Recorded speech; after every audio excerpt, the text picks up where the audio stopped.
ಸಮಾಜದ ಎಲ್ಲ ಸದ್ಭಕ್ತ ತಂದೆ ತಾಯಿಗಳು ಎಲ್ಲರೂ ಕೂಡ ಅವರಿವರೆನ್ನದೆ ಸರ್ವ ಸಮಾಜ ಬಾಂಧವರನ್ನು ಕೂಡ ಪ್ರೀತಿಯಿಂದ ಬಸವಣ್ಣನವರ ವಾಣಿಯಂತೆ ಇವ ನಾರವ ಇವ ನಾರವ ಇವ ನಾರವನೆಂದೆನಿಸದಿರಯ್ಯ, ಇವ ನಮ್ಮವ ಇವ ನಮ್ಮವ ಇವ ನಮ್ಮ ಮನೆಯ ಮಗನೆಂದೆನಿಸಯ್ಯ ಅನ್ನುವ ರೀತಿಯಲ್ಲಿ ಎಲ್ಲ ಸಮಾಜ ಬಾಂಧವರನ್ನು ಕೂಡ ಪ್ರೀತಿಯಿಂದ ಕರೆದು ಅವ್ರಿಗೂ ಕೂಡ ಗೌರವವನ್ನು ಸಲ್ಲಿಸ್ತಾ ಇರ್ತಕ್ಕಂಥ ಎಲ್ಲ ನಮ್ಮ ಆತ್ಮೀಯ ಸಮಾಜ ಬಂಧುಗಳಿಗೂ ಕೂಡ ಭಕ್ತಿಯಿಂದ ಶರಣಾರ್ಥಿಗಳನ್ನ ಸಮರ್ಪಣೆಯನ್ನು ಮಾಡಿ, ಹಾಗೆ ಇದೀಗ ತಾನೇ ಆಗಮಿಸಿ ಈ ಸಭೆಗೆ ಶೋಭೆ ತಂದಿರುವಂತಹ ಮನ್ನೇಕಳ್ಳಿ ಗ್ರಾಮದ ಎಲ್ಲ ಸದ್ಭಕ್ತರಿಗೂ ಕೂಡ ಭಕ್ತಿಯಿಂದ ಶರಣಾರ್ಥಿಗಳನ್ನ ಸಮರ್ಪಣೆಯನ್ನು ಮಾಡಿ, ಹಾಗೆ ನಮ್ಮ ಎಲ್ಲ ಜೈರಾಬಾದಿನ ಎಲ್ಲ ಸದ್ಭಕ್ತ ತಂದೆ ತಾಯಿಗಳು ಮಕ್ಕಳಿಗೆ ನಿಮ್ಮೆಲ್ಲರಿಗೂ ಕೂಡ ಭಕ್ತಿಯಿಂದ ಶರಣಾರ್ಥಿ. ನಿನ್ನೆಯ ದಿನ ನಾವೆಲ್ಲರೂ ಕೂಡ ಅಕ್ಕ ಉಡುತಡಿ ಗ್ರಾಮದಿಂದ ಕಲ್ಯಾಣಕ್ಕೆ ನಿರ್ಗಮಿಸಿರ್ತಕ್ಕಂಥದ್ದನ್ನ ನಾವು ನೋಡ್ತೇವೆ ಎನ್ನುವಂಥದ್ದು. ಅಕ್ಕ ಹೋಗುವಂತ ಹಾದಿಯಲ್ಲಿ ಹಲವಾರು ರೀತಿಯಾಗಿರುವಂತ ಎಲ್ಲ ಅನುಭವಗಳನ್ನ ಪಡ್ಕೊಳ್ತಾರೆ ಎನ್ನುವಂಥದ್ದು. ಅನುಭವ ಪಡ್ಕೊಳ್ಳುವಂತ ಸಂದರ್ಭದಲ್ಲಿ ಷಡಕ್ಷರಿ ದೇವರು ಕೂಡ ಒಂದು ವಿನಂತಿಯನ್ನ ಮಾಡ್ಕೊಳ್ತಾರೆ, ನನಗೂ ಕೂಡ ಆ ರೀತಿಯಾಗಿರುವಂತ ಅನುಭವ ಆಗಬೇಕು ಅನ್ನುವಂಥದ್ದನ್ನ. ಉರುಳಿ ಪತಿಯನ್ನ ಬಿಟ್ಟು ನಿರ್ವಾಣಯತಿಯಾಗಿ ಸರ್ವ ಕರ್ಣೇಂದ್ರಿಯ ಗುಣಗಳನ್ನೆಲ್ಲವನ್ನು ಕೂಡ ಅಳೆದು ಪರ್ವತೇಶ್ವರನನ್ನ ಬೆರೆತು ಸರ್ವ ಸುಖಿಯಾದ ಮಹಾದೇವಿ ನಿರ್ವಾಣ ಭಿಕ್ಷೆಯನ್ನ ನನಗೂ ನೀಡು ಅನ್ನುವಂತ ಮಾತನ್ನ ಕೇಳ್ತಾರೆ ಅನ್ನುವಂಥದ್ದು. ಎಂತ ಆಕೆಯ ಆದರ್ಶ ಅನ್ನುವಂಥದ್ದು. ಕೆಲವೊಮ್ಮೆ ಕೆಲವರನ್ನ ನೋಡಿದ್ರೆ ಅವರ ಬದುಕು ಜೀವನವನ್ನ ನಾವು ಕೂಡ ಆ ರೀತಿಯಾಗಿ ಪಾಲನೆ ಮಾಡಬೇಕು ಅನ್ಸುತ್ತೆ. ಆ ರೀತಿಯಾಗಿ ಕೂಡ ಅವರಿಗೂ ಕೂಡ ಆ ಅನುಭವಕ್ಕೆ ಬಂದಿರತಕ್ಕಂಥದ್ದು. ಎಷ್ಟೋ ಜನ ಅಕ್ಕನನ್ನ ನೋಡಿ ಪರಿವರ್ತನೆ ಆಗಿರುವಂಥದ್ದು, ಅಕ್ಕ ಬರುವಂತ ಹಾದಿಯಲ್ಲಿ ಎಷ್ಟೋ ಜನರನ್ನ ಪರಿವರ್ತನೆ ಮಾಡಿರ್ತಕ್ಕಂಥದ್ದನ್ನ ನಾವು ನೋಡ್ತೇವೆ ಅನ್ನುವಂಥದ್ದು. ಹಾಗಾಗಿ ಅಕ್ಕ ಮನೆಯಲ್ಲಿ ಭಿಕ್ಷೆಯನ್ನ ಬೇಡುವಂತ ಒಂದು ಅನುಭವವನ್ನ ನಾವು ವ್ಯಕ್ತಪಡಿಸಿದ್ವಿ ಅನ್ನುವಂಥದ್ದು. ಯಾವತ್ತೂ ಯಾರನ್ನೂ ಏನನ್ನೂ ಕೇಳಲಾರದಂತ ಒಬ್ಬ ವ್ಯಕ್ತಿ ಕೇಳುವಂಥದ್ದಿದೆಯಲ್ಲ, ಇದು ತುಂಬಾ ಕಷ್ಟವಾಗಿರುವಂತ ಕೆಲಸ. ಅದರ ಅನುಭವವನ್ನ ಅನುಭವಿಸಿದವರಿಗೆ ಗೊತ್ತಿರ್ತದೆ ಎನ್ನುವಂಥದ್ದು. ಅಂತ ಅನುಭವ ನಿಮ್ಗೇನಾದ್ರೂ ಆಗಿದೆಯೇ ಅಂತ ನೀವು ನನ್ನನ್ನು ಪ್ರಶ್ನೆ ಮಾಡೋದಾದ್ರೆ, ನನಗೂ ಕೂಡ ಅಂತ ಒಂದು ಅನುಭವದ ಪರೀಕ್ಷೆ ಆಗಿತ್ತು ಅನ್ನುವಂಥದ್ದು. ನಾನು ನನ್ನ ಶಿಕ್ಷಣದ ಅನುಭವವನ್ನ ಮುಗಿಸಿಕೊಂಡು ಹೋದಂತ ಸಂದರ್ಭದಲ್ಲಿ ನಾನು ಈಗಿರುವಂತಹ ಮಠ ಭಿಕ್ಷದ ಮಠ, ಗುರುಮಲ್ಲೇಶ್ವರ ದಾಸೋಹ ಮಠ ಅಂತೇಳಿ. ಆ ಮಠದ ಪರಂಪರೆ ಏನಪ್ಪಾ ಅಂದ್ರೆ ಭಿಕ್ಷಾ ಕಾಯಕವನ್ನ ಮಾಡಿ ದಾಸೋಹವನ್ನು ಮಾಡಬೇಕು. 12ನೇ ಶತಮಾನದ ಬಸವಾದಿ ಶಿವಶರಣರ ತತ್ವ ಸಿದ್ಧಾಂತ ಆದರ್ಶವನ್ನ ಇಟ್ಕೊಂಡಿರುವಂತಹ ಗುರುಮಲ್ಲೇಶ್ವರರು ಅನ್ನುವಂಥವ್ರು, ಅವರು ಅದೇ ಶಿವಮೊಗ್ಗ ಜಿಲ್ಲೆಯ ಸೌಳಂಗ ಎನ್ನುವಂತಹ ಗ್ರಾಮದವರು ಅನ್ನುವಂಥದ್ದು. ಅವರು ನೋಡಿ ಎಂತ ಅನರ್ಘ್ಯ ರತ್ನಕ್ಕೆ ಅವರ ತಂದೆ ತಾಯಿ ಜನ್ಮವನ್ನು ಕೊಟ್ಟಿದ್ರು. ಅವರ ತಂದೆ ತಾಯಿ ಶರಣಪ್ಪ ಮತ್ತು ಶರವಣಮ್ಮ ದಂಪತಿಗಳು ಅನ್ನುವಂಥದ್ದು. ಅವ್ರಿಗೆ ಎಷ್ಟೋ ದಿನ ಮಕ್ಕಳಾಗದೇ ಇರುವಂತಹ ಕಾರಣದಿಂದ ಅವರು ಮೈಸೂರಿನಲ್ಲಿ ಹಲವಾರು ರೀತಿಯಾಗಿರುವಂತಹ ಅಗ್ರಹಾರ ಅಂತ ಇದೆ, ನಾವು ಹೇಳ್ತೀವ ಬಸವಣ್ಣನವರು ಹುಟ್ಟಿದಂತ ಅಗ್ರಹಾರ ಅಂತೇಳಿ. ಅಂತ ಮೈಸೂರಿನಲ್ಲೂ ಕೂಡ ಒಂದು ಅಗ್ರಹಾರ ಇದೆ, ಅಲ್ಲಿ ಹಲವಾರು ಮಠಗಳಿದ್ದಾವೆ ಅನ್ನುವಂಥದ್ದು. ಅಲ್ಲಿ ಗುರುಗಳು ದರ್ಶನಕ್ಕೋಸ್ಕರವಾಗಿ ಅವರು ಸೌಳಂಗದಿಂದ ಬಂದು ಗುರು ದರ್ಶನವನ್ನ ಪಡಿತಾ ಇದ್ರು. ಅವ್ರಿಗೆ ಒಂದೇ ಒಂದು ಕೋರಿಕೆ ಇತ್ತು, ನಮಗೆ ಮಕ್ಕಳಿಲ್ಲ ಅನ್ನುವಂಥದ್ದು ಬಹಳ ದಿನದ ಕೊರತೆ. ಗುರುವಿನ ಕೃಪೆ ಆಶೀರ್ವಾದದಿಂದ ಅವರು ಗುರುಸೇವೆಯ ಪುಣ್ಯದ ಫಲವೋ ಏನೋ ಎನ್ನುವಂತೆ ಅವರಿಗೊಂದು ಗಂಡು ಮಗು ಆಗ್ತದೆ ಎನ್ನುವಂಥದ್ದು. ಸಾಮಾನ್ಯ ಯಾರಾದ್ರೂ ಏನಾದ್ರೂ ಕೊಟ್ರೆ ಅದರ ಫಲಾಪೇಕ್ಷೆಯನ್ನ ಬೇಡುವಂಥದ್ದು ಸಹಜ. ಹಾಗೆ ಅವರು ಗುರುಗಳ ಆಶೀರ್ವಾದದಿಂದ ಮಗು ಹುಟ್ಟಿ ಬೆಳೀತದೆ. ಆದ್ರೆ ಇಂತಹ ಮಗುವಿಗೆ ನಾವು ಬೆಳೆಸೋಕ್ಕಿಂತಲೂ ಕೂಡ ಗುರುವಿನ ಸಾನ್ನಿಧ್ಯದಲ್ಲಿ ಮಗು ಬೆಳಿಬೇಕು ಅನ್ನುವಂಥದ್ದು, ಸಂಸ್ಕಾರಯುಕ್ತವಾಗಿರುವಂತಹ ಮಗು ಬೆಳಿಬೇಕು, ಒಳ್ಳೆ ಶಿಕ್ಷಣ ತರಬೇತಿಯನ್ನ ಕಲಿಬೇಕು ಅಂತೇಳಿ ಆ ಮಗುವನ್ನ ಅದೇ ಗುರುಗಳ ಹತ್ರ ಬಿಡ್ತಾರೆ ಸ್ವಲ್ಪ ದಿನ. ತದನಂತರ ಆ ಮಗು ಗುರುವಿನ ಆ ಸಂಸ್ಕಾರದಲ್ಲಿ ಬೆಳೆದು ಗುರುಗಳು ಪ್ರತಿನಿತ್ಯವೂ ಕೂಡ ಬಸವಾದಿ ಶಿವಶರಣರ ತತ್ವ ಸಿದ್ಧಾಂತ ಆಧ್ಯಾತ್ಮವನ್ನೇ ಬೋಧಿಸುವಂತಹ ಸಂದರ್ಭದಲ್ಲಿ ಗುರುಮಲ್ಲೇಶ್ವರರು ಗುರುಮಲ್ಲಪ್ಪ ಅನ್ನುವಂತ ಮೊದಲನೆಯ ನಾಮಕರಣವನ್ನ ಹೊಂದಿ ಆ ಪ್ರತಿನಿತ್ಯವೂ ಕೂಡ ಪ್ರವಚನವನ್ನ ಆಲಿಸ್ತಾ ಇದ್ದಂತ ಸಂದರ್ಭದಲ್ಲಿ ಆ ಮಗುವಿನ ಮೇಲೆ ಎಷ್ಟು ಪರಿಣಾಮ ಬೀರ್ತು ಅಂದ್ರೆ ಮುಂದೊಂದು ದಿನ ಅವರೂ ಕೂಡ ಗುರುವಿನಂತೆ ಶರಣರು ಹೇಳುವಾಗ ಜ್ಯೋತಿ ಮತ್ತಿದ ಭಕ್ತಿಯೆಲ್ಲ ಜ್ಯೋತಿ ಒಪ್ಪುವಯ್ಯ ಅನ್ನೋ ಹಾಗೆ ಗುರುಮಲ್ಲೇಶ್ವರರು ಆ ಗುರುಗಳ ತದ್ರೂಪವಾಗಿ ಅನುಭವವನ್ನ ಇಡ ಮಾಡ್ತಾ ಇದ್ರು ಅನ್ನುವಂಥದ್ದು. ಅಲ್ಲಿ ಇವತ್ತು ಕೂಡ ಮಹಾಲಿಂಗೇಶ್ವರ ಮಠ ಅಂತ ಇದೆ. ಅಲ್ಲಿ ಅವರು ಪ್ರತಿನಿತ್ಯವೂ ಕೂಡ ಇವರಿಗೆ ಪ್ರವಚನ ಮಾಡುವಂತಹ ಸಂದರ್ಭದಲ್ಲಿ ನೀವು ಯಾವಾಗ್ಲೂ ಕೂಡ ಶರಣರಾಗಿದ್ರು ಈಗಿದ್ರು ಇದೇ ಹೇಳ್ತಿದ್ದೀರಾ, ಅವತ್ತೇನೋ ಹಂಗಿದ್ರು ಸರಿ, ಇವತ್ತಂತವ್ರು ಇದಾರ ಅಂತ ಹೇಳಿ ಗುರುಮಲ್ಲೇಶ್ವರರೇ ಪ್ರಶ್ನೆ ಮಾಡ್ತಾರೆ ಅನ್ನುವಂಥದ್ದು. ಆ ಪ್ರಶ್ನೆ ಮಾಡಿದಂತ ಸಂದರ್ಭದಲ್ಲಿ ಗುರುಮಲ್ಲೇಶ್ವರರು ಹಂಗಿದ್ರು ಹಿಂಗಿರ್ತಾರೆ, ಮುಂದೆ ಎಂದೆಂದಿಗೂ ಕೂಡ ಇರ್ತಾರೆ ಅಂತೇಳಿ ಅವರ ಹತ್ರನೇ ಇರುವಂತ ಒಂದು ಚಾಕನ್ನ ತೆಗೆದುಕೊಂಡು ತನ್ನ ಇಡೀ ದೇಹವನ್ನೇ ಸೀಳಿಕೊಂಡು ತನ್ನ ಹೊಟ್ಟೆಯಲ್ಲಿರುವಂತ ಕರಳನ್ನೆಲ್ಲವನ್ನೂ ಕೂಡ ಹಾರವಾಗಿ ಮಾಡ್ಕೊಂಡ್ಬಿಡ್ತಾರೆ. ಅಲ್ಲಿರೋರೆಲ್ಲರಿಗೂ ಕೂಡ ಆಶ್ಚರ್ಯಚಕಿತರಾಗಿ ನೋಡ್ತಾರೆ. ಅವರು ಗುರುಗಳು ಬಂದು ಪಾದೋದಕವನ್ನ ಸಿಂಪಡಣೆ ಮಾಡಿ ತಕ್ಷಣ ಆ ಕರಳೆಲ್ಲ ತಗೊಂಡು ಅವರು ತಮ್ಮ ಗರ್ಭದಲ್ಲಿ ಒದಗಿಸಿಟ್ಕೊಳ್ತಾರೆ ಅನ್ನುವಂಥದ್ದು. ಇದೆಲ್ಲವನ್ನು ಕೂಡ ನೋಡಿದಂತ ಮೈಸೂರಿನ ಮಹಾರಾಜರು ಏನ್ ಮಾಡ್ತಾರಪ್ಪ ಅಂದ್ರೆ, ಇಂತಹ ಒಬ್ಬ ಶರಣರು ನಮ್ಮನ್ನೆಲ್ಲ ನಡುವೆ ಇದ್ದಾರೆ ಅನ್ನುವಂಥದ್ದು ನಮಗೆ ಗೊತ್ತಾಗ್ಲಿಲ್ಲ, ಅವರ ಯೋಗ ಸಾಧನೆ ನನಗೆ ಗೊತ್ತಾಗ್ಲಿಲ್ಲ. ಒಮ್ಮೆ ನಮ್ಮ ಶ್ರೀಮಠಕ್ಕೆ ಬನ್ನಿ ಅಂತೇಳಿ ಕರೆದಾಗ ಗುರುಗಳು ಹೋಗ್ತಾರೆ. ಗುರುಗಳಿಗೆ ಏನೆಲ್ಲ ಕೊಡಬೇಕು ಎಲ್ಲವನ್ನು ಕೂಡ ತಗೊಂಡ್ಬಂದು ಕೊಡ್ತಾರೆ. ಕೊಟ್ಟಾಗ ಗುರುಗಳು ಹೇಳ್ತಾರೆ, ಇದೆಲ್ಲ ಯಾವ ಸೊಪ್ಪಪ್ಪ ಅಂತ. ಬುದ್ಧಿ, ಇದು ನಿಮಗಾಗಿ ತಂದಿದ್ದೀನಿ, ನಮ್ಮ ಮಹಾರಾಜನ ಗುರುಕಾಣಿಕೆ ಗುರುವಿಗೆ ಅಂತ ಹೇಳಿ ಎಲ್ಲವೂ ಕೂಡ ಫಲತಾಂಬೂಲ, ವಜ್ರ, ವೈಡೂರ್ಯ ಏನೆಲ್ಲ ಇದಾಗಿರುವಂತ ಎಲ್ಲವನ್ನೂ ಕೂಡ ಕೊಟ್ಟು ಸ್ವೀಕಾರ ಮಾಡಿ ಅಂದಾಗ ಗುರುಗಳು ಹೇಳ್ತಾರೆ, ಇದನ್ನ ನಾನು ಸ್ವೀಕಾರ ಮಾಡಲ್ಲ. ಯಾಕೆ ಗುರುವೇ ಅಂತ ಕೇಳಿದ್ರೆ, ಇದೆಲ್ಲವೂ ಕೂಡ ಪ್ರಜೆಗಳ ಸೊತ್ತು, ಇದು ನಿನ್ನದಾದ್ರೆ ಮಾತ್ರ ನೀನು ಕೊಡು ಅಂತ ಕೇಳ್ತಾರೆ. ರಾಜ ಎಲ್ಲೋಗಿ ಕಾಯಕ ಮಾಡ್ಬೇಕು, ಅವಾಗ ಇಲ್ಲ, ನಿನ್ನ ಕಾಯಕದ ಪ್ರತಿಫಲವನ್ನೇ ನಾನು ಸ್ವೀಕಾರ ಮಾಡೋದು ಅಂದಾಗ ಮಹಾರಾಜರು ಮಾರುವೇಷದಲ್ಲಿ ಹೋಗಿ ಕೊಲುಮೆ ಬಡಿಯೋರ ಹತ್ರ ಹೋಗಿ ಆ ಕಬ್ಬಿಣವನ್ನ ಬಡಿದು ನಾಕಾಣೆಯನ್ನು ತಂದು ಗುರುಮಲ್ಲೇಶ್ವರರಿಗೆ ನೀಡಿರುವಂಥದ್ದು. ಅಂತ ಬಸವಣ್ಣನವರ ತತ್ವವನ್ನ, ಸಿದ್ಧಾಂತವನ್ನ ಬದುಕಿನಲ್ಲಿ, ಜೀವನದಲ್ಲಿ ಗುರುಮಲ್ಲೇಶ್ವರರು ಅಳವಡಿಸಿಕೊಂಡಿದ್ರು ಅನ್ನುವಂಥದ್ದು. ಅದಕ್ಕೋಸ್ಕರವಾಗಿ ನಾವೆಲ್ಲರೂ ಕೂಡ ಅಂತ ಶರಣರ, ಸಂತರ, ಅನುಭಾವಿಗಳ ಆದರ್ಶವನ್ನ ಬದುಕಿನಲ್ಲಿ, ಜೀವನದಲ್ಲಿ ಇಟ್ಕೋಬೇಕು ಅನ್ನುವಂಥದ್ದು. ಆಗ ಗುರುಗಳು ಪ್ರತಿನಿತ್ಯವೂ ಕೂಡ ಹೀಗೆ ಪ್ರವಚನ ಮಾಡುವಂತಹ ಸಂದರ್ಭದಲ್ಲಿ ಅವರಿಗೆ ಗುರುಗಳು ಒಂದು ದಿನ ಒಂದು ಘಟನೆ ನಡೀತದೆ. ಆ ಘಟನೆ ಏನಪ್ಪಾ ಅಂದ್ರೆ ಶಂಕೆ ಅಂತಾರೆ. ಶಂಕೆ ನಿಮ್ ಕಡೆ ಏನಂತೀರಾ, ಪಿಶಾಚಿ ಹಿಡ್ಕೊಂಡಿತ್ತು ಅಂತಾರಲ್ಲ, ಹಾಗೆ ಅವ್ರಿಗೂ ಕೂಡ ಏನೋ ಮಾನಸಿಕವಾಗಿ ಆ ರೀತಿಯಾಗಿರುವಂತಹ ಭಯವನ್ನ ಒಳಗೊಂಡಂತವ್ರು ಎಲ್ಲೆಲ್ಲೋ ತೋರಿಸಿರ್ತಾರೆ, ಎಲ್ಲೂ ಕೂಡ ವಾಸಿ ಆಗೋದೇ ಇಲ್ಲ ಅನ್ನೋದು. ಯಾರೋ ಒಬ್ರಿಗೆ ಹೇಳಿರ್ತಾರ, ಅವರಿಗೆ ನೋಡಿ ಇಲ್ಲೊಬ್ರು ಗುರುಮಲ್ಲೇಶ್ವರರು ಅಂತಿದ್ದಾರೆ, ಏನನ್ನ ಅವ್ರು ದರ್ಶನ ಮಾಡಿ ಅವ್ರ ಮನೆಗೆ ನಿಮ್ಗೆ ಸುಮ್ಮನೆ ಕರ್ಕೊಂಡೋಗಿ ಅವ್ರು ಹೇಳಿದ ಹಾಗೆ ನೀವು ನಡ್ಕೊಳ್ಳಿ, ನಿಮ್ಗೆ ಒಳ್ಳೇದಾಗ್ತದೆ ಅಂತ. ಸರಿ ಅಂತ ಹೇಳಿ ಅವ್ರನ್ನೆಲ್ಲರೂ ಹುಡುಕ್ತಾರೆ, ಇಡೀ ಮೈಸೂರೇ ಹುಡುಕ್ತಾರೆ. ಆಗ ಅವರಿರುವಂತ ಕ್ಷೇತ್ರಕ್ಕೆ ಬಂದು ಅವ್ರನ್ನೇ ಕೇಳ್ತಾರೆ, ಅಪ್ಪವ್ರೆ ನಾವು ಗುರುಮಲ್ಲೇಶ್ವರರನ್ನ ನೋಡ್ಬೇಕು ಅಂದ್ರೆ. ಹೌದೇನಪ್ಪ, ಈಗ ಬರ್ತಾರೆ, ಇಲ್ಲೇ ಕೂತಿರ್ರಿ ಅಂತ ಹೇಳ್ಬಿಟ್ಟು ಅವ್ರನ್ನ ಕೂರ್ಸ್ಬಿಟ್ಟು ಒಳಗೆ ಹೋಗ್ಬಿಟ್ಟು ಅವ್ರಿಗೆ ನೀರ್ ತಗೊಂಬಂದು ಕೊಟ್ಬಿಟ್ಟು ಅವ್ರಿಗೆ ಏನಪ್ಪ ಏನಾಗ್ಬೇಕಾಗಿತ್ತು ಅಂದ್ರೆ, ನಾವು ಗುರುಮಲ್ಲೇಶ್ವರರೇ ನೋಡ್ಬೇಕಾಗಿತ್ತು ಅಂತಾರೆ. ಇದನ್ನ ಹೇಳಿ ಏನಾಗ್ಬೇಕು ಅಂತ ಹೇಳಿದಾಗ ಅವ್ರಂತಾರೆ, ನಾವು ತುಂಬಾ ಶ್ರೀಮಂತ ಮನೆತನದವರು, ಇಡೀ ಊರಿಗೆ ಶ್ರೀಮಂತರಾಗಿದ್ದೀವಿ, ಆದ್ರೆ ಯಾವುದೂ ಕೊರತೆ ಇಲ್ಲ, ಆದ್ರೆ ನಮ್ಮ ಮನೆಯ ಒಬ್ಬ ಮಗಳಿಗೆ ಈ ರೀತಿಯಾಗಿದೆ, ಏನ್ ಮಾಡ್ಬೇಕು ಅಂತ ತೋರಿಸ್ತಾ ಇಲ್ಲ ಅಂದಾಗ ಗುರುಗಳು ಆ ಊರಿಗೆ ಹೋಗ್ತಾರೆ. ಆ ಊರೇ ದೇವನೂರು ಅನ್ನುವಂಥದ್ದು. ಅಂತ ಊರಿಗೆ ಹೋಗಿ ಅವರ ಮನೆಯಲ್ಲಿರುವಂತ ಎಲ್ಲ ಕಷ್ಟ, ತೊಂದರೆ, ಸಮಸ್ಯೆಯನ್ನೆಲ್ಲವನ್ನು ಕೂಡ ಪರಿಹಾರ ಮಾಡ್ತಾರೆ. ಅವರು ಗುರು ಕಾಣಿಕೆಯಾಗಿ ಇಡೀ ಮಠವನ್ನ ಕಟ್ಟೋದಕ್ಕೆ ನೀವು ಇಲ್ಲೇ ವಾಸ್ತವ್ಯವನ್ನ ಹೂಡ್ಬೇಕು ಅಂತೇಳಿ ಜಾಗವನ್ನ ಕೊಡ್ತಾರೆ. ಆ ಮಠ ಗುರುಮಲ್ಲೇಶ್ವರ ದಾಸೋಹ ಮಠವಾಗಿದೆ ಅನ್ನುವಂಥದ್ದು. ಆ ಮಠದಲ್ಲಿ ಹಲವಾರು ರೀತಿಯಾಗಿರುವಂತಹ ಶಾಖಾ ಮಠಗಳು ಆಗಿರುವಂತದ್ದನ್ನ ನಾವು ನೋಡ್ತೀವಿ. ಇವತ್ತು ದಾಸೋಹ ಪರಂಪರೆ ನಿಜವಾಗ್ಲೂ ಎಲ್ಲಿದೆ ಅಂದ್ರೆ, ಅಂದು ಹಚ್ಚಿದಂತ ಗುರುಮಲ್ಲೇಶ್ವರರು ಹಚ್ಚಿದಂತ ಒಲೆ ಇವತ್ತೂ ಕೂಡ ಆರಿಲ್ಲ ಅನ್ನುವಂಥದ್ದು. ಎಲ್ಲೋ ಅಂತಾರೆ ಎಲ್ಲ ದಾಸೋಹಕ್ಕೆ ಕೈ ಹಾಕಿರೋದು ನಾವು ನೋಡ್ತೀವಿ, ಆದ್ರೆ ಗುರುಮಲ್ಲೇಶ್ವರ ದಾಸೋಹ ಮಠದಲ್ಲಿ ಯಾರು ಎಷ್ಟೊತ್ತೋದ್ರೂ ಕೂಡ ಪ್ರಸಾದವನ್ನ ಮಾಡ್ಬೇಕು. ಗುರುಗಳು ದರ್ಶನಕ್ಕೆ ಹೋದ್ರೂ ಕೂಡ ಅವ್ರು ಹೇಳ್ತಾರೆ, ಮೊದಲು ಪ್ರಸಾದ ಮಾಡ್ಕೊಂಡು ಹೋಗ್ರಿ ಅಂತ ಹೇಳಿ. ಮಾನವನ ಮನಸ್ಥಿತಿ ಪರಿಸ್ಥಿತಿಯನ್ನ ಅರ್ಥಕೋಬೇಕು. ತಾಯಿ ಉಳ್ಳಂತ ಆ ಶರಣರು ಹೇಳುವಂತ ಮಾತು, ಮೊದಲು ಹೋಗಿ ಪ್ರಸಾದ ಮಾಡ್ಕೊಂಡ್ಬರ್ರಿ ಅಂತಾರೆ. ಅಂತ ಮಠದ ಶಾಖಾ ಮಠದಲ್ಲಿ ಆ ಪರಂಪರೆಯಲ್ಲಿ ಯಾರು ಹೆಣ್ಮಕ್ಳಿಗೆ ಅವಕಾಶವನ್ನು ಕೊಟ್ಟಿರ್ಲಿಲ್ಲ. ಆ ಗುರು ಬಸವಣ್ಣನ ಆ ಅಕ್ಕನ ಕೃಪೆ ಆಶೀರ್ವಾದದಿಂದ ನಾನು ಅಂತ ಒಂದು ಶಾಖಾ ಮಠದಲ್ಲಿದ್ದೀನಿ ಅನ್ನೋದು.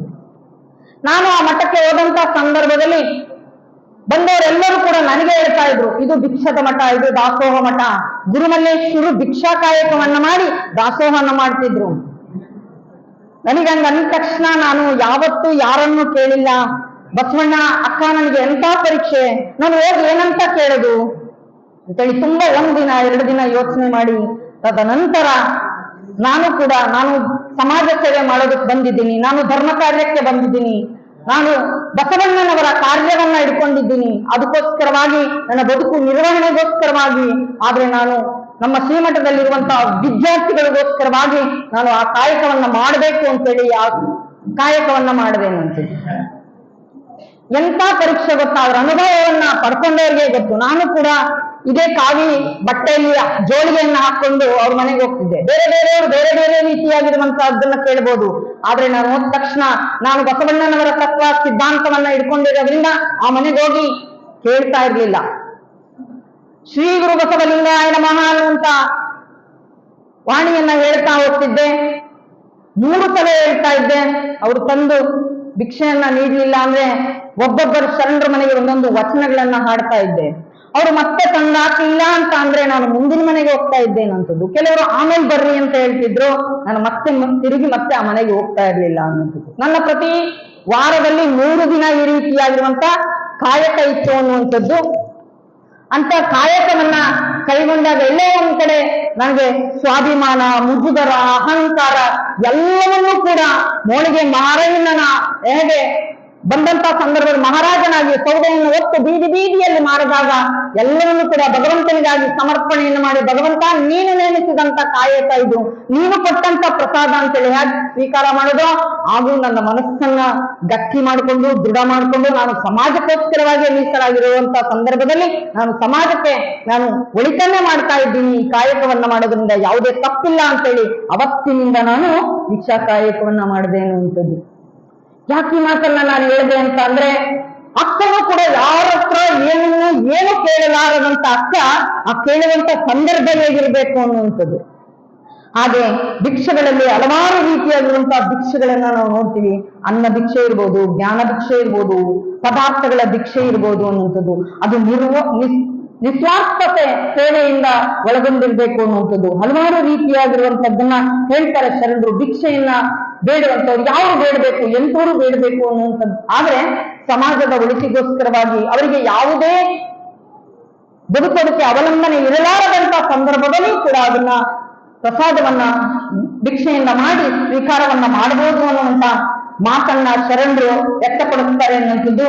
ಅದಕ್ಕೋಸ್ಕರವಾಗಿ ಆಹಾರದ ಬಗ್ಗೆಯೂ ಕೂಡ ನಿನ್ನೆ ಈ ದಿನ ಪ್ರಸ್ತಾಪವನ್ನ ಮಾಡಿದ್ದು. ಅಂತ ಆಹಾರವನ್ನ ಯಾಕೆ ಆ ರೀತಿಯಾಗಿರುವಂತಹ ಆಹಾರವನ್ನ ಸ್ವೀಕಾರ ಮಾಡಬೇಕು ಅಂತ ಹೇಳ್ತಾರೆ ಶರಣರು ಅಂದ್ರೆ, ಸಾತ್ವಿಕವಾಗಿರುವಂತ ಆಹಾರವನ್ನ ಮಾಡಿದ್ರೆ ನಮಗೆ ಸಾತ್ವಿಕವಾಗಿರುವಂತಹ ಗುಣ ಬರ್ತದೆ ಎನ್ನುವಂತ ಉದ್ದೇಶದಿಂದ, ಅತಿಯಾಗಿರುವಂತ ಆಹಾರದಿಂದ ನಮಗೆ ನಿದ್ರೆ, ಆಲಸ್ಯ ಈ ರೀತಿಯಾಗಿರುವಂತ ಗುಣಗಳು, ಸ್ವಭಾವಗಳು ಬರೋದ್ರಿಂದ ಅದಕ್ಕೆ ಸಾತ್ವಿಕವಾಗಿರುವಂತ ಕಾಯಕ್ಕೆ, ಈ ತನುವಿಗೆ, ಹಾಗೆ ಯೋಗ ಸಾಧಕರಿಗೆ ಯಾವ ರೀತಿಯಾಗಿ ಪ್ರಸಾದ ಇರಬೇಕು ಅನ್ನುವಂಥದ್ದನ್ನು ಕೂಡ ಬಹಳ ಸ್ಪಷ್ಟವಾಗಿ ತಿಳಿಸುವುದನ್ನು ನೋಡ್ತೇವೆ.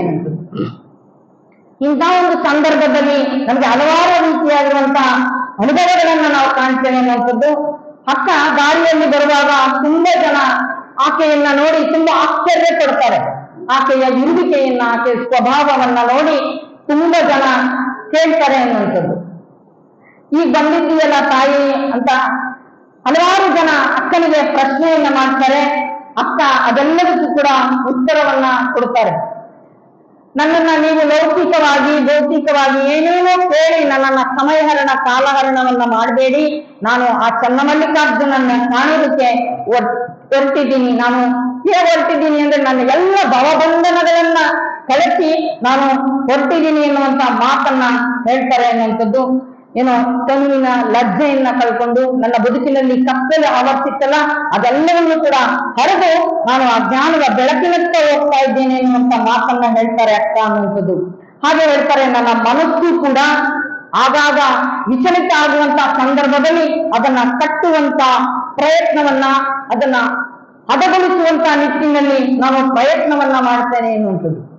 ಹಾಗೆ ಹೇಳ್ತಾರೆ, ಈ ಸೂರ್ಯನ ಉದಯ ಆಗಬೇಕಾದ್ರೆ, ಈ ಲೋಕದ ಪ್ರಕ್ರಿಯೆಗೆ ಒಳಗಾಗಬೇಕಾದ್ರೆ, ಪ್ರಾರಂಭ ಆಗಬೇಕಾದ್ರೆ ಸೂರ್ಯನ ಕಿರಣದ ಮುಖಾಂತರವಾಗಿ ಹೇಗೆ ಆ ಪ್ರಕ್ರಿಯೆ ಪ್ರಾರಂಭ ಆಗ್ತದೋ ಹಾಗೆ ನನ್ನ ಬದುಕು ಕೂಡ ಬದಲಾವಣೆಯಾಗಿ ಸೂರ್ಯನ ಉದಯ ಆದ ತಕ್ಷಣ ಬದುಕಿನ ಪ್ರಕ್ರಿಯೆ ಹೇಗೆ ಪ್ರಾರಂಭ ಆಗ್ತದೋ ನನ್ನ ಬದುಕಿನಲ್ಲಿ ಕೂಡ ಅದೇ ರೀತಿಯಾಗಿರುವಂತಹ ನವನವೀನವಾಗಿರುವಂತಹ ಪ್ರಕ್ರಿಯೆಗಳು ನಡಿಬೇಕು ಅನ್ನುವಂತ ಉದ್ದೇಶದಿಂದ ಅಕ್ಕ ಹೇಳ್ತಾರೆ, ಲೋಕದ ಚೇಷ್ಟೆಗೆ ರವಿ ಬೀಜವಾದಂತೆ ಕರ್ಣಂಗಳ ಚೇಷ್ಟೆಗೆ ಮನವೇ ಬೀಜ ಎನಗುಳ್ಳದ್ದೊಂದು ಮನ, ಆ ಮನ ನಿಮ್ಮಲ್ಲಿ ಎಡವೆರೆದ ಬೆಳೆದ ಎನಗೆ ಭವವುಂಟೇ ನನ್ನ ಮಲ್ಲಿಕಾರ್ಜುನ.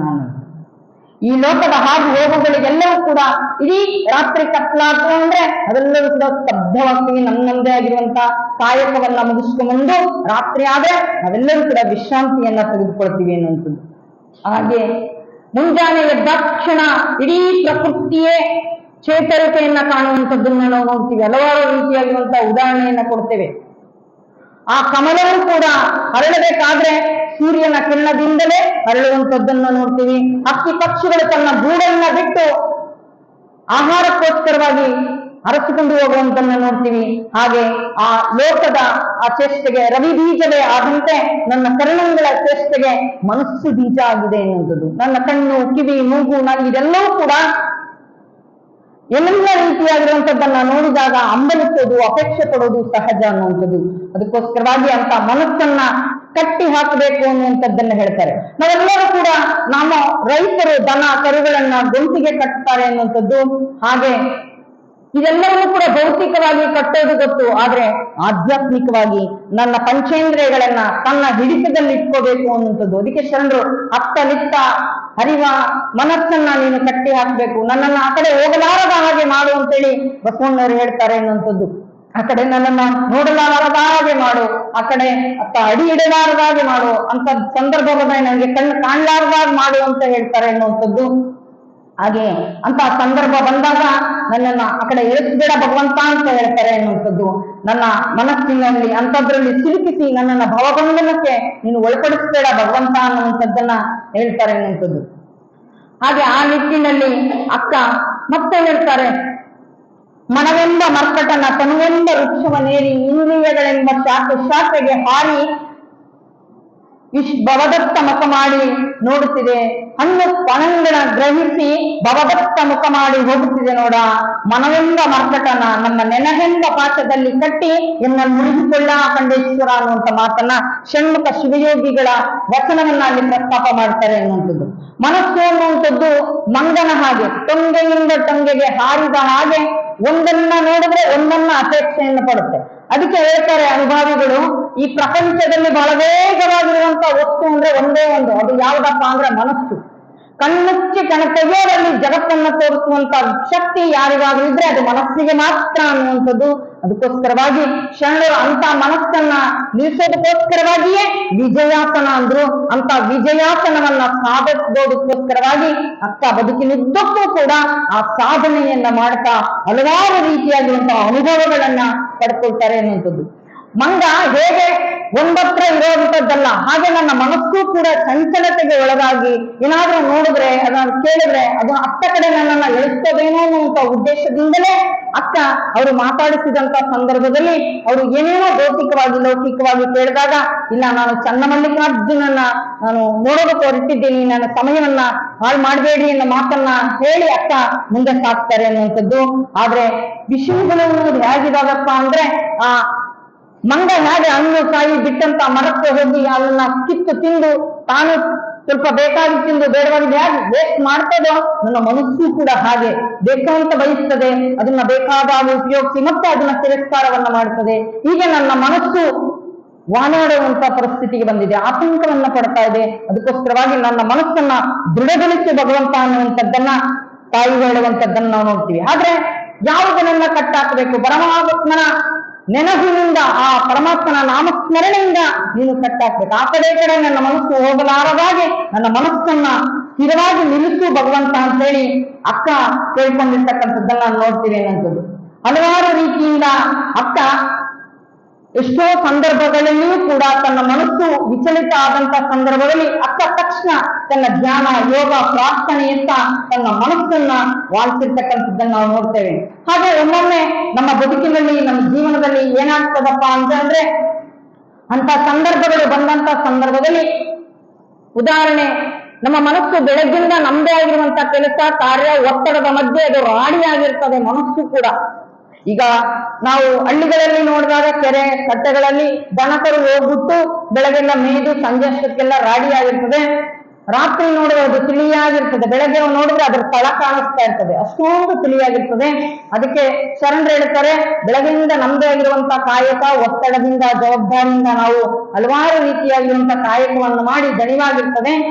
ರಾತ್ರಿ ನಾನು ದಣಿವನ್ನ ನೀಗಿಸಿಕೊಳ್ಳೋಸ್ಕರವಾಗಿ ಪೂಜೆ, ಧ್ಯಾನ, ಯೋಗದ ನಂತರ ನಾನು ಇನ್ನೂ ನನಗೆ ಮನಸ್ಸು ವಿಚಲಿತ ಆಯಿತು ಅಂದ್ರೆ, ನನ್ನ ಮನಸ್ಸಿಗೆ ಏನೋ ರೀತಿ ನಂದೇ ಆಗಿರುವಂತ ಜೀವನದಲ್ಲಿ ದುಃಖ, ನೋವು, ಸಮಸ್ಯೆ ಇದ್ದಂತ ಸಂದರ್ಭದಲ್ಲಿ ಆ ಮನಸ್ಸನ್ನ ನೀವು ಯಾವ ಕಡೆಯನ್ನ ಎಳಿಸ್ಬೋದು ಅಂದ್ರೆ ಅಧ್ಯಯನದ ಮುಖಾಂತರವಾಗಿ, ಆ ಪುಸ್ತಕವನ್ನ ಓದುವುದರ ಮುಖಾಂತರವಾಗಿ ನಮ್ಮ ಮನಸ್ಸನ್ನ ಏಕಾಗ್ರತೆಗೊಳಿಸಬಹುದು ಅನ್ನುವಂಥದ್ದು. ಹಲವಾರು ಶರಣರ ಪ್ರಚಿಂತನೆಯನ್ನ ನಾವು ಕೇಳ್ತಾ ನಮ್ಮ ಮನಸ್ಸನ್ನ ಭಗವಂತನೆಟ್ಟಿಗೆ ಕೊಂಡೊಯ್ಯೋದಕ್ಕೋಸ್ಕರವಾಗಿ. ಹಾಗಾದ್ರೆ ಹೇಳ್ತಾ ಇರ್ತಾರೆ ನೋಡಿ, ನಮ್ಮ ನಿಜವಾದ ಸ್ನೇಹಿತರು ಯಾರಪ್ಪ ಅಂದ್ರೆ ಶರಣರು. ಆ ವಚನ ಸಾಹಿತ್ಯವೇ ತನ್ನ ಬಂಧು ಬಳಗ ಎಲ್ಲವೂ ಕೂಡ ಅಂತೇಳಿ ತಲೆ ಮೇಲೆ ಒಟ್ಟು ಬೆನ್ನಿಗೆ ಕಟ್ಕೊಂಡು ಅದನ್ನ ರಕ್ಷಣೆನೇ ಮಾಡಿದ್ರು ಅನ್ನುವಂಥದ್ದು. ಯಾಕೆ ಅಂದ್ರೆ ನನ್ನ ಬದುಕಿಗೆ ಆಸರಿಯಾಗುವಂಥದ್ದು, ನನ್ನ ಬದುಕನ್ನ ಮೌಲ್ಯಯುತವಾಗಿ ಮಾಡಿ ನನ್ನ ಬದುಕನ್ನ ಅಪನಾಗಿಸಿಕೊಂಡಂಥದ್ದು ಅಂತೇಳಿ ಅಂತ ಜ್ಞಾನ ಸಂಪತ್ತನ್ನ ಒತ್ತಿ ಇವತ್ತು ಜಗತ್ತಿನಾದ್ಯಂತ ಬಿತ್ತಿ ಬೆಳೆದಿದ್ದಾರೆ.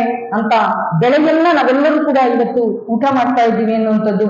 ಅಂತ ಕಾಯಕ ದಾಸೋಹದ ಮುಖಾಂತರವಾಗಿ ನಮ್ಮನ್ನ ನಾವು ಆ ಕಾಯಕದಲ್ಲಿ ತೊಡಗಿಸ್ಕೊಂಡಾಗ ಎಲ್ಲೋ ಒಂದ್ ಕಡೆ ನಮ್ಮ ನೋವುಗಳು, ದುಃಖಗಳು ಮರೆಯೋದಕ್ಕೆ ಸಾಧ್ಯ ಆಗ್ತದೆ ಅನ್ನುವಂಥದ್ದು. ನಮ್ಮ ಮನಸ್ಸಿನೆಲ್ಲೋ ಹೋದಂತ ಸಂದರ್ಭದಲ್ಲಿ ನಾವು ಕಾಯಕದಲ್ಲಿ ತೊಡಗಿದಾಗ ನಮ್ಮ ಮನಸ್ಸು ವಿಚಲಿತ ಆಗಲಾರ್ದಂಗಿರ್ತದೆ.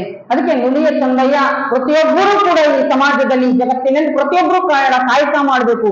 ಗುರು, ಲಿಂಗ, ಜಂಗಮ ಎಲ್ಲರೂ ಕೂಡ ಕಾಯಕವನ್ನ ಮಾಡಲೇಬೇಕು ಅನ್ನುವಂಥದ್ದನ್ನ ಹೇಳಿದ್ರು. ಯಾಕಪ್ಪ ಅಂದ್ರೆ ನನ್ನ ಮನಸ್ಸು ಆ ಕಡೆ ಈ ಕಡೆ ಅರಿಬಾರದು.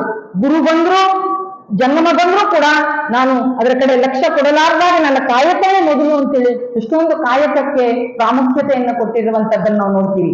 ಆ ರೀತಿಯಾಗಿರ್ತಕ್ಕಂಥದ್ದಲ್ಲಿ ನಮ್ಮ ಮನಸ್ಸನ್ನ ಲೀನ ಮಾಡ್ಕೋಬೇಕು ಅನ್ನುವಂಥದ್ದು. ಹಾಗೆ ಎಷ್ಟೋ ಸಲ ಜ್ಞಾನಾಸಕ್ತರಾಗಿ ಕೂತ್ಕೊಂಡಾಗ ನಮ್ಗೆ ಏನೇನೋ ನೆನಪಿಗೆ ಬರುವಂಥದ್ದು, ಅದೆಲ್ಲವನ್ನು ಕೂಡ ನಾನು ಆಗಾಗ ಹೇಳ್ತಾ ಇರ್ತೇನೆ. ಸ್ನಾನಗೃಹದಿಂದ ಬಂದಾಕ್ಷಣ ಕುತ್ಕೊಂಡು ಧ್ಯಾನಾಸಕ್ತರಾಗಿ ಕುಂತಂತ ಸಂದರ್ಭದಲ್ಲಿ ನನ್ನ ಇಡೀ ಸುತ್ತೂ ಕೂಡ ಬೆಳಕಿನ ಪ್ರಭಾವಳಿ ಇದೆ ಅಂತ ಹೇಳಿ ಭಾವಿಸ್ಕೊಂಡು ಆ ಜ್ಯೋತಿಯ ಪ್ರಭೆಯಲ್ಲಿ ನಾನು ಕೂತಿದ್ದೀನಿ ಅನ್ನುವಂತ ಭಾವದಿಂದ ಕೂತ್ಕೋಬೇಕು. ಎಲ್ಲವನ್ನ ಕಳಚಿಟ್ಟು ಬಾಳೆಯ ಹಣ್ಣಿನ ಸಿಪ್ಪೆಯನ್ನ ಹೇಗೆ ಸುಲಿದಾಗ ಎಲ್ಲ ಬರೀ ಪರಿಪಕ್ವವಾದ ಹಣ್ಣೆ ಆಗಿರ್ತದೋ, ನನ್ನ ಮನಸ್ಸು ಕೂಡ ಹಾಗೆ ಹಣ್ಣನ್ನ ಬಿಚ್ಚಿದ ಹಾಗೆ ತೆರೆದಿಟ್ಟ ಪುಸ್ತಕದಂತೆ ಇರಬೇಕು ಭಗವಂತನ ಮುಂದೆ ಕೂತ್ಕೊಂಡಂತ ಸಂದರ್ಭದಲ್ಲಿ. ಹಾಗೆ ಧ್ಯಾನಾಸಕ್ತರಾಗಿ ನಾವು ಒಂದು ಧ್ಯಾನವನ್ನು ಮಾಡುವಂತ ಸಂದರ್ಭದಲ್ಲಿ ಎಲ್ಲರೂ ಕೂಡ ಹೇಳ್ತಾರೆ ಎರಡು ಕಣ್ಣಿದ್ದಾವೆ, ಎಲ್ಲರಿಗೂ ಕೂಡ 3 ಕಣ್ಣಿದೆ ಅನ್ನುವಂಥದ್ದು ಅಂತ. ಅದಕ್ಕೆ ಭ್ರೂಮಧ್ಯ ಅನ್ನುವಂಥದ್ದು ತಿಲಕ ಇಡುವಂತ ಜಾಗ, ಅದನ್ನ ಶರಣರು ಜಾಗೃತೆಯಾಗಿ ಮಾಡ್ಕೋಬೇಕು ಅನ್ನುವಂಥದ್ದು ಯೋಗ ಸಾಧನೆಯ ಮುಖಾಂತರವಾಗಿ ತಿಳಿಸ್ಕೊಡ್ತಾರೆ. ಅದಕ್ಕೆ ನಮ್ಮ ಏಕಾಗ್ರತೆಯನ್ನ ಸಾಧಿಸೋಕೋಸ್ಕರವಾಗಿ 2 ಕಣ್ಣಿನ ಮಧ್ಯೆ ಭ್ರೂಮಧ್ಯದಲ್ಲಿ ನಿನ್ನ ಮನಸ್ಸನ್ನ ಕೇಂದ್ರೀಕೃತ ಮಾಡಬೇಕು. ಆಕಾಶದಲ್ಲಿರುವಂತ ಸೂರ್ಯ ಇಲ್ಲಿ ಇದೆ ಅಂತೇಳಿ ನಿನ್ನ ಮನಸ್ಸನ್ನ ಕೇಂದ್ರೀಕೃತ ಮಾಡಿ ಧ್ಯಾನಾಸಕ್ತರಾಗಬೇಕು ಅನ್ನುವಂಥದ್ದು. ಅದಕ್ಕೋಸ್ಕರವಾಗಿ ಅಂತ ಮನಸ್ಸನ್ನ ನಿಲ್ಲಿಸುವಂತ ಕ್ರಿಯೆಗೆ ವಿಜಯಾಸನ ಅಂತ ಹೇಳಿದ್ರು ಶರಣರು. ಅಂತ ವಿಜಯಾಸನವನ್ನ ಸಾಧಿಸಿಕೊಳ್ಳುವ ಹಿನ್ನೆಲೆಯಲ್ಲಿ ನಮ್ಮ ಮನಸ್ಸಿನಲ್ಲಿ ಹಲವಾರು ರೀತಿಯಾಗಿರುವಂತ ಅಡ್ಡಿ ಆತಂಕಗಳು ಬರ್ತವೆ. ಆ ಸಂದರ್ಭದಲ್ಲಿ ಅದನ್ನ ಹೇಗೆ ನಿವಾರಿಸ್ಕೋಬೇಕು ಅನ್ನುವಂಥದ್ದನ್ನ ಶರಣರು ಹೇಳ್ತಾರೆ ಅನ್ನುವಂಥದ್ದು. ಯಾವುದೇ ರೀತಿಯಾಗಿರುವಂತ ಹಿಂಸೆಯನ್ನ ಮಾಡಬಾರದು ಅನ್ನುವಂಥದ್ದು. ಅಂತ ಅಹಿಂಸಾ ತತ್ವದ ಪಾಲನೆಯನ್ನ ನಮ್ಮ ಬದುಕಿನಲ್ಲಿ, ನಮ್ಮ ಸಾಧನೆಯಲ್ಲಿ ನಾವು ಆ ಬದುಕಿನಲ್ಲಿ ಅಳವಡಿಸ್ಕೋಬೇಕು ಅನ್ನುವಂಥದ್ದು. ಅದಕ್ಕೆ ಶರಣರು ಯಾವುದೇ ವಸ್ತುವಾಗ್ಲಿ ಮಾನಸಿಕವಾಗಿಯೂ ಕೂಡ ತನ್ನದಲ್ಲದ ವಸ್ತುವನ್ನ ಮುಟ್ಟಬಾರದು ಅಂತ ಹೇಳ್ತಾರೆ ಅನ್ನುವಂಥದ್ದು. ಇವತ್ತು ಮಾತಿನಿಂದ ಕೊಲ್ಲುವಂಥದ್ದಿರ್ಬೋದು, ವಸ್ತುವಿನನ್ನ ಪಡ್ಕೊಳ್ಳುವಂತ ಸಂದರ್ಭದಲ್ಲಿಯೂ ಕೂಡ ಆತನಿಗೆ ಹಿಂಸೆಯನ್ನ ಕೊಟ್ಟು ಪಡ್ಕೊಳ್ಳುವಂಥದ್ದಿರ್ಬೋದು, ಹೀಗೆ ಪ್ರಾಣಿ ವಧೆಯನ್ನ ಮಾಡುವಂಥದ್ದಿರ್ಬೋದು, ಅದ್ಯಾವುದೂ ಕೂಡ ಮಾಡಬಾರ್ದು. ಯಾಕೆ ಅಂದ್ರೆ ಸಕಲ ಜೀವಾತ್ಮರಿಗೆ ಲೇಸನ್ನ ಬಯಸಬೇಕು ಅನ್ನುವಂಥ ಉದ್ದೇಶದಿಂದ ಆ ನಿಯಮವನ್ನ ನಾವು ಪಾಲನೆಯನ್ನು ಮಾಡಬೇಕು ಅನ್ನುವಂಥದ್ದನ್ನ ಹೇಳ್ತಾರೆ ಅನ್ನುವಂಥದ್ದು. ಅದಕ್ಕೆ ಒಂದೊಂದ್ಸಲ ಹೇಳ್ತೀವಿ ನೋಡ್ರಿ, ಪ್ರಾಣಿಯನ್ನ ಕೊಲ್ಲುವಂತ ವ್ಯಕ್ತಿಗೆ ಬಸವಣ್ಣನವರು ಕೊಲ್ಲುವವನೇ ಮಾದಿಗ ಅಂತ ಹೇಳಿದ್ರು. ನಾವು ಇವತ್ತು ಯಾರನ್ನ ಅಂತ ಇದೀವಿ ಅಂದ್ರೆ ಆ ಕತ್ತೋಗಿರುವಂತ ಆ ಧನವನ್ನ ತೆಗೆದುಕೊಂಡು ಹೋಗಿ ಚರ್ಮವನ್ನ ಹದ ಮಾಡಿ ಪಾದರಕ್ಷೆಗಳನ್ನ ಮಾಡಿಕೊಳ್ಳುವಂತ ವ್ಯಕ್ತಿಗೆ ಆ ರೀತಿಯಾಗಿರುವಂತ ಪದಬಳಕೆಯನ್ನು ಮಾಡ್ತೀವಿ. ಅದಕ್ಕೋಸ್ಕರವಾಗಿ ಬಸವಣ್ಣನವರು ಬಹಳ ಸ್ಪಷ್ಟವಾಗಿ ಹೇಳ್ತಾರೆ, ಯಾರು ಅನ್ನುವಂಥದ್ದನ್ನ ಪರಿಚಯ ಮಾಡಿಕೊಡ್ತಾರೆ ಅನ್ನುವಂಥದ್ದು. ಅದಕ್ಕೋಸ್ಕರವಾಗಿ ನಮ್ಮ ಬದುಕಿನಲ್ಲಿ, ಜೀವನದಲ್ಲಿ ಮೈ ಮನ ಮಾತುಗಳಿಂದ ವಿಕರಣವಾಗಿಯೂ ಕೂಡ ಯಾವುದೇ ಪ್ರಾಣಹಾನಿ ಮಾಡಬಾರದು ಎನ್ನುವಂಥದ್ದನ್ನ ಶರಣರು ಅಷ್ಟೊಂದು ಸೂಕ್ಷ್ಮವಾಗಿ ತಿಳಿಸ್ಕೊಡ್ತಾರೆ ಎನ್ನುವಂಥದ್ದು. ಅದಕ್ಕೋಸ್ಕರವಾಗಿ ಅಂತ ರೀತಿಯಾಗಿರುವಂತಹ ಕೃತ್ಯವನ್ನ ನಾವು ಯಾರು ಕೂಡ ಮಾಡಬಾರ್ದು. ಎಲ್ಲೋ ಒಂದ್ ಕಡೆ ಆ ರೀತಿಯಾಗಿ ತಿಳಿಲಾರದೆ ಮಾಡಿದ್ವಿ ಅಂದ್ರೆ ನಮ್ಮ ಮನಸ್ಸು ಒಂದು ಕಡೆ ನಿಲ್ಲಲಿಕ್ಕೆ ಸಾಧ್ಯವೇ ಇಲ್ಲ ಅನ್ನುವಂಥದ್ದು ನಮ್ಮ ಅಂತರ್ಚಕ್ಷು ನಮ್ಮನ್ನ ಆಗಾಗ ಎಚ್ಚರಿಸ್ತಾ ಇರ್ತದೆ. ಅದಕ್ಕೋಸ್ಕರವಾಗಿ ಅರಿತು ನಡಿಬೇಕು ಅನ್ನುವಂಥದ್ದು. ಅದಕ್ಕೆ ಬಸವಣ್ಣರು ಹೇಳ್ತಾರೆ, ನಿನ್ನರಿವೇ ನಿನಗೆ ಗುರು ಅನ್ನುವಂಥ ಮಾತನ್ನ ಹೇಳ್ತಾರೆ. ಅದಕ್ಕೆ ಬದುಕಿನಲ್ಲಿ ಜೀವನದಲ್ಲಿ ಹಲವಾರು ರೀತಿಯಾಗಿರುವಂತಹ ಕಷ್ಟ ತೊಂದರೆ ಬಂದಾಗ ಸತ್ಯವನ್ನ ಮಾತ್ರ ಬಿಡಬಾರದು ಅನ್ನುವಂಥದ್ದು ಹೇಳ್ತಾರೆ. ಸತ್ಯವನ್ನ ಹೇಗೆ ನಂಬಬೇಕು ಅನ್ನುವಂಥದ್ದನ್ನು ಹೇಳ್ತಾರೆ. ಅಲ್ಲಿ ಸತ್ಯದ ದರ್ಶನ ಹೇಗಾಗ್ತದೆ ಅನ್ನುವಂಥದ್ದನ್ನು ಹೇಳ್ತಾರೆ. ಸತ್ಯದ ಮನೆಯಲ್ಲಿ ಶಿವನಿರ್ಪನಲ್ಲದೆ ಅಸತ್ಯದ ಮನೆಯಲ್ಲಿ ಶಿವನಿರ್ಪನೆಯ ಅಂತ ಹೇಳ್ತಾರೆ ಶರಣರು. ಆ ಸತ್ಯಗಳನ್ನ ಪಾಲನೆಯನ್ನ ಮಾಡ್ಕೊಂಡು ಹೋಗ್ಬೇಕು, ಸತ್ಯವನ್ನ ಬದುಕಿನಲ್ಲಿ ಜೀವನದಲ್ಲಿ ಅಳವಡಿಸ್ಕೊಂಡು ಹೋಗ್ಬೇಕು ಅನ್ನೋದು. ಸತ್ಯದ ಪಾಲನೆಯನ್ನ ಮಾಡಿರುವಂತವ್ರು ಹಲವಾರು ಜನ ಉದಾಹರಣೆಯನ್ನ ನಾವು ನೋಡ್ತೇವೆ ಅನ್ನೋದು. ಇಡೀ ರಾಜ್ಯ ವೈಭೋಗವನ್ನ ಕಳ್ಕೊಂಡು ಆ ಭಗವಂತನ ತತ್ವ ಪರೀಕ್ಷೆಗೋಸ್ಕರವಾಗಿ ತನ್ನ ಸತಿ ಸುತರನ್ನೇ ಮಾಡಿಕೊಂಡು ತನ್ನನ್ನೇ ತಾನು ಮಾಡಿಕೊಂಡ್ರೂ ಕೂಡ ಸತ್ಯವನ್ನ ಬಿಡ್ಲಿಲ್ಲ. ಆದ್ರೆ ಇವತ್ತು ಆತನ ಕಾಯ ಇಲ್ಲ, ಆತನ ಆಸ್ತಿ ಇಲ್ಲ, ಆತನ ಆದರ್ಶ ಉಳಿದಿದೆ ಅನ್ನುವಂಥದ್ದು ಸತ್ಯಕ್ಕೆ. ಅದಕ್ಕೋಸ್ಕರವಾಗಿ ಸತ್ಯದ ಪಾಲನೆಯನ್ನು ಮಾಡಬೇಕು. ಅದರಲ್ಲಿ ಕಷ್ಟ ಇದ್ರೂ ಕೂಡ ಸಂತೋಷ ಇರ್ತದೆ ಎನ್ನುವಂಥದ್ದು, ನೆಮ್ಮದಿ ಇರ್ತದೆ ಎನ್ನುವಂಥದ್ದು. ಅಂತ ನೆಮ್ಮದಿಯನ್ನ, ಅಂತ ಬದುಕನ್ನ ಶರಣರು ಆಸ್ವಾದನೆಯನ್ನು ಮಾಡಿದ್ರು, ಅದನ್ನ ಬದುಕಿನಲ್ಲಿ ಜೀವನದಲ್ಲಿ ಅಳವಡಿಸ್ಕೊಂಡ್ರು ಅನ್ನುವಂಥದ್ದು. ಅದಕ್ಕೋಸ್ಕರವಾಗಿ ನಮ್ಮ ಬದುಕಿನಲ್ಲಿ ಜೀವನದಲ್ಲಿ ಆ ರೀತಿಯಾಗಿರುವಂತಹ ಆಲೋಚನೆ ಚಿಂತನೆಗಳನ್ನ ಮಾಡಬೇಕು ಅನ್ನುವಂಥದ್ದು. ಆದ್ರೆ ಹಲವಾರು ಜನ ಶರಣರು ಹೇಳ್ತಾರೆ, ಪ್ರಸಾದವನ್ನ ಸ್ವೀಕಾರ ಮಾಡುವಂತಹ ಸಂದರ್ಭದಲ್ಲಿ ಕೂಡ ತನ್ನದಲ್ಲದ ವಸ್ತುವನ್ನ ಯಾವುದೇ ಕಾರಣಕ್ಕೂ ಕೂಡ ಮುಟ್ಟಬಾರದು. ಇನ್ನೊಬ್ಬರ ವಸ್ತುವನ್ನ ಮನಸ್ಸಿನಿಂದ ಆಗಿರ್ಬೋದು ಅಥವಾ ವ್ಯಕ್ತಿಯಿಂದ ಆಗಿರ್ಬೋದು ಅದನ್ನ ಪಡ್ಕೋಬಾರ್ದು. ಹೇಗಪ್ಪ ಅಂದ್ರೆ ಪ್ರಸಾದ ಮಾಡುವಂತ ಒಂದು ತುತ್ತು ಕೂಡ ಅದು ಕೂಡ ಹೆಚ್ಚಾಗಿ ಮಾಡಿದ್ರೆ ಅದು ನನ್ನದಲ್ಲ ಅನ್ನುವಂತ ಮಾತನ್ನ ಹೇಳ್ತಾರೆ ಶರಣರು ಅನ್ನುವಂಥದ್ದು. ಅದು ಇನ್ನೊಬ್ಬರ ತುತ್ತನ್ನ ನಾನು ಕದ್ದ ಹಾಗೆ ಎನ್ನುವಂತ ಮಾತನ್ನ ಹೇಳ್ತಾರೆ. ಅದಕ್ಕೋಸ್ಕರವಾಗಿ ಆಗ ನಮ್ಮ ಸೋಮಶೇಖರ್ ಸರ್ ಆಗಾಗ ಹೇಳ್ತಾ ಇರ್ತಾರೆ ನೋಡ್ರಿ, ಪ್ರಸಾದವನ್ನ ಹಾಳು ಮಾಡ್ಬೇಡ್ರಿ, ಪ್ರಸಾದವನ್ನ ಹೆಚ್ಚು ಬಿಡ್ಬೇಡ್ರಿ ಅಂತೇಳಿ. ಹಾಗೆ ಅಂತ ಬೇರೆಯವರ ಪಡ್ಕೋಬೇಕಾಗಿರುವಂತ ಒಂದು ತುತ್ತನ್ನ ನಾವು ಹೆಚ್ಚಿಗೆ ಪ್ರಸಾದವನ್ನ ಮಾಡಿದ್ರೆ ಅದು ಕೂಡ ಕದ್ದ ಹಾಗೆ ಎನ್ನುವಂಥದ್ದು. ಇಷ್ಟೊಂದು ಸೂಕ್ಷ್ಮವಾಗಿ, ಇಷ್ಟೊಂದು ವೈಚಾರಿಕವಾಗಿ ಶರಣರು ಚಿಂತನೆಯನ್ನು ಮಾಡ್ತಾರೆ. ಅಷ್ಟು ವೈಚಾರಿಕವಾಗಿ ಮನಸ್ಸಿಗೆ ಹೇಳಿಕೊಂಡು ತಾನು ಈ ರೀತಿಯಾಗಿರುವಂತದ್ದನ್ನ ಮುಟ್ಟಬಾರದು, ಈ ರೀತಿಯಾಗಿರುವಂತದ್ದನ್ನ ನಾನು ಮಾಡಬಾರದು ಅಂತೇಳಿ ಪದೇ ಪದೇ ಪದೇ ಎಚ್ಚರಿಸಿಕೊಳ್ಳುವಂಥದ್ದು. ಹಾಗೆ ಶರಣರು ಹಲವಾರು ರೀತಿಯಾಗಿರುವಂತಹ ಬದುಕಿನಲ್ಲಿ ಅಳವಡಿಸಿಕೊಂಡು ತನ್ನ ಬದುಕು ಜೀವನವನ್ನ ಸಾರ್ಥಕವನ್ನ ಮಾಡ್ಕೊಂಡಿರ್ತಕ್ಕಂಥದ್ದನ್ನ ನಾವು ನೋಡ್ತೀವಿ ಅನ್ನುವಂಥದ್ದು. ಆದ್ರೆ ಇನ್ನೊಬ್ಬರಿಗೆ ಯಾವುದೇ ರೀತಿಯಾಗಿರುವಂತಹ ಕೆಡುಕನ್ನ ಮಾಡಬಾರದು ಅನ್ನುವಂಥದ್ದು. ನಾವು ಎಂಥದ್ದೇ ಸಂದರ್ಭ ಆತನಿಗೆ ಕೆಡುಕನ್ನ ಮಾಡಿದ್ರೂ ಕೂಡ ಆತನ ಮೇಲೆ ದಯೆ ತೋರ್ಬೇಕು ಅನ್ನುವಂಥದ್ದನ್ನ ಶರಣರು ಹೇಳ್ತಾರೆ. ಅದಕ್ಕೆ ಬಸವಣ್ಣರು ಹೇಳ್ತಾರೆ, ದಯವೇ ಧರ್ಮದ ಮೂಲವಯ್ಯ ಅನ್ನುವಂಥದ್ದು. ಆ ದಯೆ ಬೇಕು ಸಕಲ ಪ್ರಾಣಿಗಳೆಲ್ಲರಲ್ಲೂ ಕೂಡ ಅನ್ನುವಂಥದ್ದು. ನಮಗೆ ಕ್ಷಮಾಗುಣ ಅನ್ನುವಂಥದ್ದು ಬೇಕು. ಆ ವ್ಯಕ್ತಿಗೆ ಪರಿವರ್ತನೆ ಆಗೋ ರೀತಿ ತಿಳುವಳಿಕೆಯನ್ನ ಹೇಳ್ಬೇಕು. ತದನಂತರ ನಾವು ಅದ್ರ ಬಗ್ಗೆ ಹೆಚ್ಚಾಗಿ ತಲೆ ಕೆಡಿಸ್ಕೋಬಾರ್ದು. ಹಾಗಂತ ಹೇಳಿ ಆತನಿಗೆ ದಂಡಿಸೋದಾಗ್ಲಿ ಶಿಕ್ಷಿಸೋದಾಗ್ಲಿ ಮಾಡಬಾರದು ಅನ್ನುವಂತ ಮಾತನ್ನ ಶರಣರು ಹೇಳ್ತಾರೆ ಎನ್ನುವಂಥದ್ದು. ಅಂತ ಸ್ಥಿತಪ್ರಜ್ಞೆಯನ್ನ ಹೊಂದಿ ನಮ್ಮ ಬದುಕು ಜೀವನವನ್ನ ನಡೆಸಬೇಕಾಗ್ತದೆ ಅನ್ನುವಂಥದ್ದನ್ನ ಮತ್ತೆ ಶರಣರು ಹೇಳ್ತಾರೆ.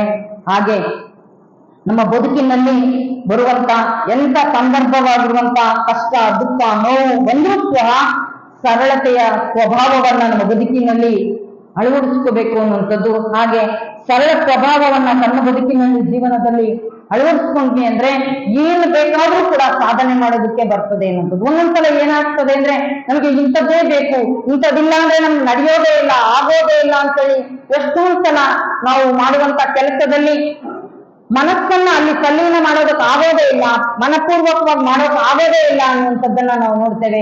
ಅದಕ್ಕೆ ಅರ್ಥ ಹೇಳ್ತಾರೆ, ಇತ್ತೋ ಅದನ್ನ ಸ್ವೀಕಾರ ಮಾಡೋಣ, ಇಲ್ಲ ಅದಿಲ್ದಿದ್ರು ಕೂಡ ನಡೀತದೆ. ಅದಕ್ಕೆ ಶರಣರು ಹೇಳ್ತಾರೆ, ಒಂದೊಂದು ಲೇಸು ಬಾರದಿದ್ದರೆರಡು ಲೇಸು ಅಂತೇಳಿ. ಅದಕ್ಕೆ ಬಂತ ಅದು ನಂದು, ಬರ್ಲಿಲ್ಲ ಅಂದ್ರೆ ಅದು ನಮ್ದಲ್ಲ ಅನ್ಕೊಂಡ್ಬಿಡ್ಬೇಕು ಅನ್ನುವಂತ ಮಾತನ್ನ ಹೇಳ್ತಾರೆ. ಅದಕ್ಕೆ ನಮ್ಮ ಮಕ್ಕಳಿಗೂ ಕೂಡ ಹಲವಾರು ರೀತಿಯಾಗಿರುವಂತಹ ಬದುಕಿನಲ್ಲಿ ಸ್ಪರ್ಧೆಗಳಿದ್ದಂತ ಸಂದರ್ಭದಲ್ಲಿ ಅವರಿಗೆ ಆಶಾಭಾವವನ್ನ ಮೂಡಿಸ್ಬೇಕು. ಎಷ್ಟೋ ಜನ ಮಕ್ಕಳು ಆಟ ಆಡ್ತಾ ಇರ್ತಾರೆ, ಸ್ಪರ್ಧೆಯಲ್ಲಿ ಸೋಲ್ತಾರೆ. ಅವಾಗ ನಿಮ್ಮ ಮಕ್ಕಳಿಗೆ ನೀವು ಹೇಳ್ಬೇಕು, ಸೋತಾಗ ನಿಮ್ಗೆ ಅನುಭವ ಆಯ್ತು ಅನ್ಕೋ, ನೀನು ಗೆದ್ರೆ ಸಂತೋಷ, ಅಥವಾ ಈಗ ನೀನು ಸೋತೆ ಅಂದ್ರೆ ಮುಂದೆ ಇದಕ್ಕಿಂತ ಒಳ್ಳೆ ಅವಕಾಶ ಸಿಗ್ತದೆ, ಅದಕ್ಕೆ ನೀನು ಇದನ್ನ ಕಳ್ಕೊಂಡಿರ್ಬೋದು ಅಂತೇಳಿ ಆ ಮಕ್ಕಳಲ್ಲಿ ಭರವಸೆಯನ್ನ ಮೂಡಿಸುವಂತ ಕೆಲಸವನ್ನ ಮಾಡಬೇಕು ಅನ್ನುವಂಥದ್ದು ತಂದೆ ತಾಯಿಗಳಾದಂಥವರ ಜವಾಬ್ದಾರಿ ತುಂಬಾ ದೊಡ್ಡದು ಅನ್ನುವಂಥದ್ದು. ನಾನು ಮೊನ್ನೆ ದಿನ ಒಬ್ಬ ಮಗುವನ್ನ ನಾನು ಮಾತಾಡುತ್ತಾ ಇದ್ದೆ. ಆ ಮಗುವಿಗೆ ಕಿರಿದಾದ ವಯಸ್ಸಿನಲ್ಲಿ ಎಂಥ ಜ್ಞಾನ, ಎಂಥ ಅನುಭವ ಅನ್ನುವಂಥದ್ದು. ಆ ಇಡೀ ಕುಟುಂಬದಲ್ಲಿ ಆ ಎಂತೆಂಥ ಒಳ್ಳೆ ಹೆಸರುಗಳನ್ನಿಟ್ಟಿದ್ದಾರೆ. ಬಸವಣ್ಣ, ಸಿದ್ದರಾಮ, ಸಂಸ್ಕೃತಿ, ವಚನ, ಸಾಹಿತ್ಯ ಅನ್ನುವಂತ ಈ ರೀತಿಯಾಗಿರುವಂತಹ ಹೆಸರುಗಳನ್ನ ಇಡುವುದರ ಮುಖಾಂತರವಾಗಿ ಅವರಿಗೆ ಆ ಮಗುವಿಗೆ ಚನ್ನಬಸವಣ್ಣ ರೀತಿಯಲ್ಲೇ ಆ ಮಗುವಿಗೆ ಗರ್ಭ ಸಂಸ್ಕಾರವನ್ನ ಕೊಡ್ತಿದ್ರು ಏನೋ ಗೊತ್ತಿಲ್ಲ. ಆ ಮಗು ಎಂಥ ದೊಡ್ಡ ದೊಡ್ಡ ಮಾತುಗಳನ್ನ ಆಡ್ತಾ ಇತ್ತು ಅಂದ್ರೆ ನನ್ಗೆ ಬಹಳ ಆಶ್ಚರ್ಯ ಆಯ್ತು ಅನ್ನುವಂಥದ್ದು.